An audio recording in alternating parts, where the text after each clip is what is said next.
ಕಲಾವಿದ ಅಂದ್ರೆ ಅವ್ರಿಗೊಂದು ಚುಕ್ಕಿ ಇರ್ಬೇಕಂತೆ. ಏನು ಚುಕ್ಕಿ ಹೇಳಿ? ಕಪ್ಪು ಚುಕ್ಕಿ. ಅವನ ಮೇಲೆ ಗಾಸಿಪ್ ಇದ್ರೇ ಒಂದು ಕಲಾವಿದ. ಏನು ಹೇಳ್ತೀರಾ ಮಾಧ್ಯಮದವರೆಲ್ಲ?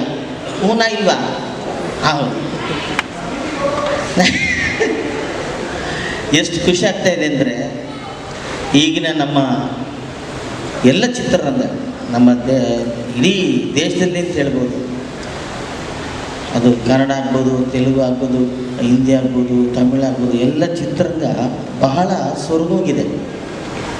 ನಮಗಂತೂ ಭಾಳ ಬೇಜಾರಾಗೋಗಿತ್ತು. ಏನಪ್ಪ ಸಿನಿಮಾಗಳು 7 ಸಿನಿಮಾ ರಿಲೀಸ್ ಆಗ್ತಾಯಿದೆ, 6 ಸಿನಿಮಾ, ಏನೂ ನಮಗೆ ಜನ ಯಾಕೆ ಬರ್ತಾ ಇಲ್ಲ ಥಿಯೇಟ್ರಿಗೆ? ನಮ್ಮ ಕನ್ನಡದವ್ರನ್ನ, ಕನ್ನಡ ಸಿನಿಮಾನ ಜನ ಮರೆತು ಬಿಟ್ರಾ? ಅಥವಾ ಆಸಕ್ತಿ ಹೊರಟೋಗಿದೆಯಾ? ಅಥವಾ ಬೇರೆ ಲ್ಯಾಂಗ್ವೇಜ್ನವ್ರು ನಮ್ಮನ್ನು ಡಾಮಿನೇಟ್ ಮಾಡ್ತಾವ್ರ? ಇದೆಲ್ಲ ಭಾಳ ಕೊರಗಿ ಹೆಂಗೆ ನಾವು ನೋಡ್ತಾ ಇದ್ವಿ ಸಿನಿಮಾ, ಹಂಗೇ ಕುಗ್ಗೋಗ್ಬಿಟ್ಟಿದ್ವಿ. ಈ ಮರುಭೂಮಿ ಥರ ಆಗೋಗಿತ್ತು.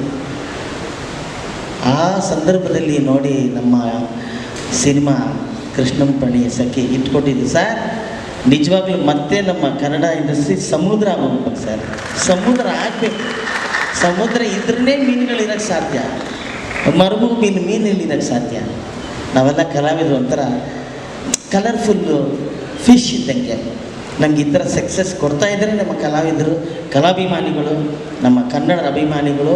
ಅವ್ರ ಈ ಥರ ಥಿಯೇಟ್ರಿಗೆ ಬಂದು ಸಿನಿಮಾನ ನೋಡಿ ಆ ಸಕ್ಸಸ್ ಕಂಡ್ರೆ ಮಾತ್ರ ನಾವೆಲ್ಲ ಜೀವಂತವಾಗಿ ನೀರಲ್ಲೋ ಟಬ್ಬಲ್ಲೋ ಎಲ್ಲೋ ಇರ್ತೀವಿ. ಇಲ್ಲಾಂದ್ರೆ ನಾವು ಇಲ್ಲಿ ಜೀವಂತವಾಗಿರೋಕ್ಕೆ ಸಾಧ್ಯನೇ ಇಲ್ಲ.